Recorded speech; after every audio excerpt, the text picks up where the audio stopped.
여러분 안녕하십니까? 포항 MBC 뉴스데스크입니다. 정부의 신규 원전 건설 계획에 따라 영덕군이 유치 신청 여부를 결정하기 위한 군민 여론조사를 진행하고 있습니다.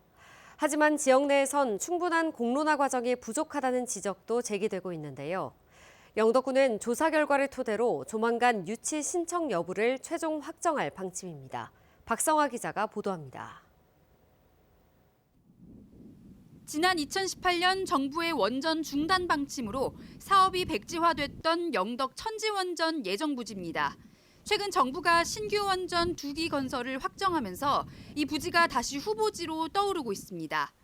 영덕군은 원전 유치 신청 여부를 결정하기 위해 군민 1,400명을 대상으로 여론조사를 실시하고 있습니다. 조사 항목은 총 3가지입니다. 원전 유치 찬반 여부와 그 이유, 유치 논의 시 가장 중요하게 고려해야 할 요소가 무엇인지 묻습니다. 그런데 조사 진행 과정에서 일부 시민들을 중심으로 거센 반발이 나오고 있습니다. 이들은 정부에 이어 영덕군도 충분한 공론화 과정 없이 졸속 여론조사를 앞세워 여론을 호도하려 한다며 조사를 즉각 중단할 것을 촉구했습니다. 수기의 과정이 없는 여론조사만으로 주민의 의견을 확인하겠다는 것이기 때문에 이것은 민주주의라고 볼 수 없고 이 핵발전소로부터 어떤 영향을 받을 건지에 대해서 공론의 장에서 영덕군은 이번 여론조사가 정부의 급박한 원전 건설 추진 과정 속에서 주민의 의견을 듣는 공론화의 한 과정이라는 입장입니다. 조사 결과 유치 찬성 여론이 우세할 경우 군의의 동의를 얻어 다음 달 말까지 한국수력원자력의 유치 신청서를 제출할 계획입니다. 주민들의 의견을 수렴하기 위한 1차 공론화 과정이라고 생각합니다. 여론조사가 찬성이 우세하다면 저희들은 군의회 동의 절차를 거쳐 본격적으로 영덕군이 조만간 조사 결과를 발표할 계획이라고 밝힌 가운데 결과 수용 여부를 둘러싼 지역 내 진통은 당분간 이어질 것으로 보입니다. MBC 뉴스 박성화입니다. 언론인 박병일 씨가 원전 유치를 통해 영덕 경제를 살리겠다며 오늘 경주 한국수력원자력 본사 정문 앞에서 영덕군수 출마를 선언했습니다. 그는 원전 유치를 전제로 정부와 한수원 그리고 관계기관과 협력해 최고 수준의 안전 시스템을 구축하고 군민이 직접 참여하는 상시, 감시 소통 체계를 마련하겠다고 강조했습니다. 이희진 전 영덕군수도 오늘 영덕군청 브리핑룸에서 기자회견을 열고 국민의힘 소속으로 영덕군수 출마를 공식 선언했습니다. 이 전 군수는 지난해 대형 산불 이후 드러난 지역 경제의 구조적 취약성을 지적하며 영덕을 원전, 수소, 풍력, 철강으로 이어지는 에너지 골든 트라이앵글의 중심지로 만들겠다는 구상을 밝혔습니다. 지난 1월 경북 청도군수의 욕설 파문에도 군수의 소속 정당인 국민의힘은 아무런 조치를 내리지 않고 있습니다. 이런 가운데 오늘 대구를 방문한 장동혁 대표가 입을 열었는데요.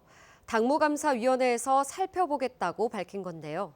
당내에서 진상을 파악해 징계가 내려질지 주목됩니다. 한태연 기자입니다. 국민의힘 장동혁 대표가 대구 중구 서문시장을 찾았습니다. 설 연휴를 앞두고 현장 민심 공략에 나선 겁니다.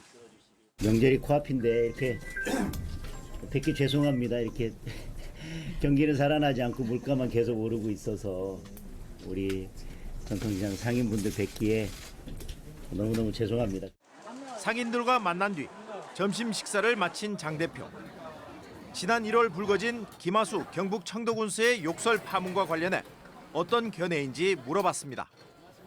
국민의힘에서는 청도 군수가 막말하고 욕설한 거에 대해서 어떠한 반응도 나타내지 않고 있습니다.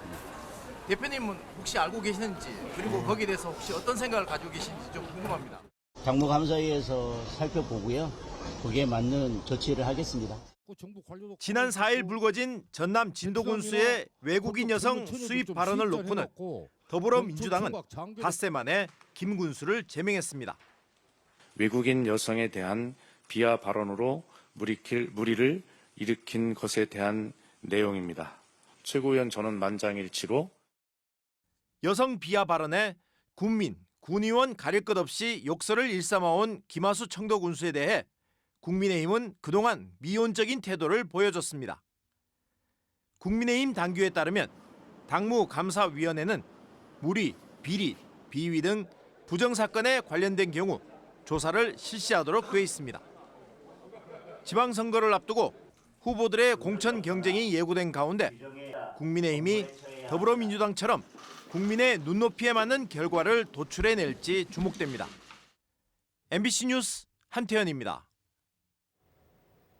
전국 공무원노조 경북본부는 오늘 포항시청에서 기자회견을 열고 오는 6.3 지방선거에 공무원을 동원한 선거운동을 근절하기 위해 신고센터를 운영한다고 밝혔습니다.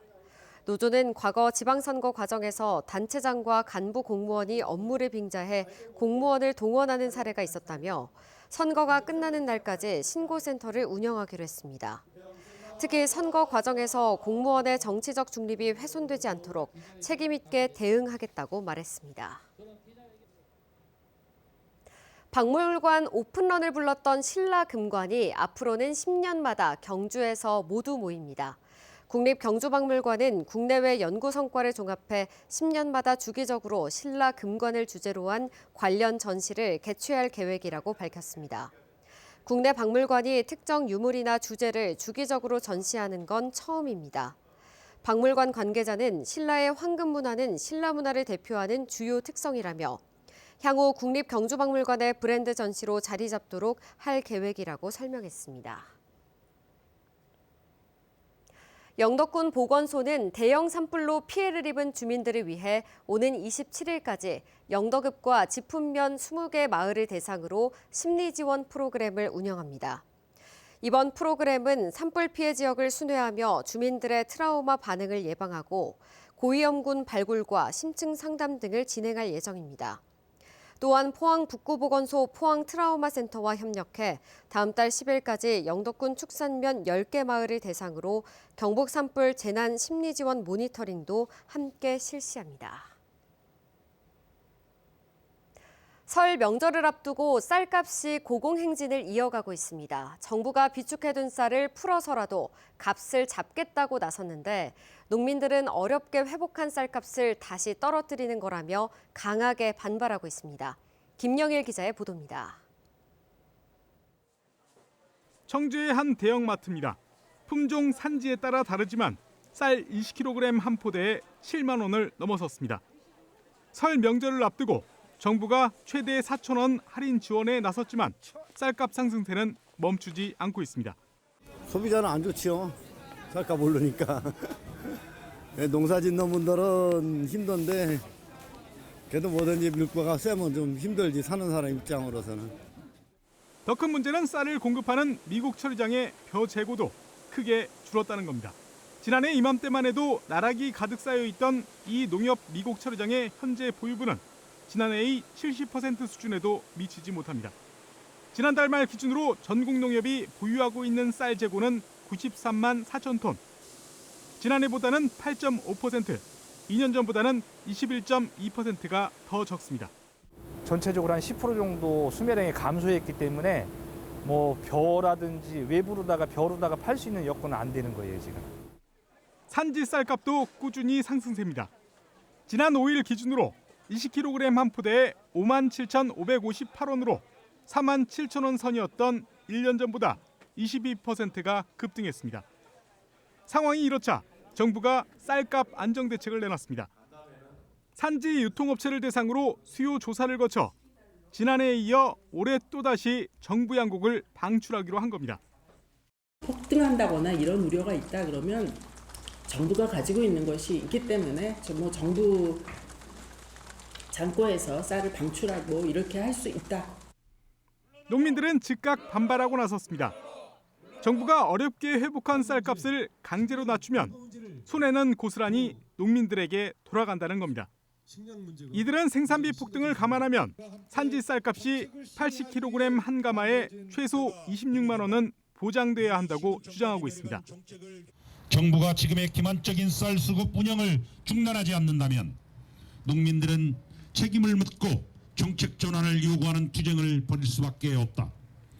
여기에 정부는 밥상 물가 안정을 위해 가공용 쌀을 생산하다 쌀값이 오르면 시장으로 돌릴 수 있는 수급 조절용 배재배단지 2만 헥타르 조성을 추진하고 있어 농민들의 반발은 더욱 거세지고 있습니다. MBC 뉴스 김영일입니다. 설 명절을 앞두고 보이스피싱 범죄가 기승을 부릴 것으로 예상됨에 따라 금융당국이 피해 예방을 위한 행동 수칙을 안내했습니다. 금융당국은 전화로 선입금을 요구하는 것은 100% 사기이며 출처가 불분명한 앱을 휴대전화에 설치하라고 지시하면 응하지 말고 이미 악성 앱을 설치했다면 비행기 모드를 실행한 뒤 서비스 센터를 방문해 휴대전화를 초기화하라고 조언했습니다. 또 신용카드가 배송됐다며 특정 번호로 전화하도록 유도하는 사기도 늘고 있다며 반드시 카드사 공식 고객센터로 전화해 확인할 것을 당부했습니다. 기쁨의 복지재단은 오늘 포항 기쁨의 교회에서 설 명절을 맞아 기쁨 세트를 제작해 독거노인과 소년, 소녀 가정 등 400여 가정에 전달할 예정입니다. 이번 나눔 행사에는 포스코, 포항 PHP 봉사단, 포항제철소 파트너사 협회 등 지역의 여러 단체가 참여해 풍성한 나눔을 실천했습니다. 이 행사는 소외된 이웃에게 떡국과 과일 등 명절 음식을 지원하기 위해 지난 2012년부터 10여 년간 이어져 오고 있습니다. 행정안전부는 설 연휴인 14일부터 18일까지 전국 공공기관과 학교 등이 운영하는 공공주차장 만여 곳을 무료 개방한다고 밝혔습니다. 무료 개방 정보는 13일부터 공유누리와 네이버 지도, 카카오맵, 티맵 등 주요 길찾기 앱에서 확인할 수 있습니다. 앱에서 설 무료 주차장이나 명절 무료 주차장 등을 검색하면 주변 주차장 위치와 길 안내를 받을 수 있으며 주차장마다 개방일과 운영 시간은 다릅니다. 경북 청년들이 결혼과 출산을 주저하는 가장 큰 이유는 경제적 요인인 것으로 조사됐습니다. 경북저출생 정책평가센터가 도민 1,562명을 대상으로 한 조사에 따르면 미혼인 이유로 결혼 자금 부족이, 출산이 부담되는 이유로는 양육비 부담이 각각 1위로 꼽혔습니다. 돌봄 분야에서는 응답자의 61%가 자녀를 돌봐줄 사람이 없다고 답했고, 특히 아이가 아플 때나 방학 기간에 돌봄 수요가 높은 것으로 확인됐습니다. 어제 오후 7시 15분쯤 포항시 남구 괴동동에서 도로를 달리던 SUV 차량에 가드레일을 들이받으면서 불이 나 20분 만에 꺼졌습니다. 이 사고로 다행히 다친 사람은 없었지만 차량 전체가 불에 타 소방서 추산 700만 원의 재산 피해가 났습니다. 경찰과 소방당국은 정확한 사고 경위를 조사하고 있습니다. 포항시 평생학습원은 시민들의 자기개발을 돕기 위해 상반기 정규 강좌 수강생을 모집합니다. 교육은 오는 3월 9일부터 7월 4일까지 16주 과정으로 운영되며 성인 과정 56개, 시니어 과정 29개, 청소년 과정 14개 등 총 수강 인원은 3,527명입니다. 급변하는 사회 트렌드를 반영해 기술 자격증, ESG, AI, 정보화, 인문교양 등 167개 분야의 프로그램이 개설됩니다.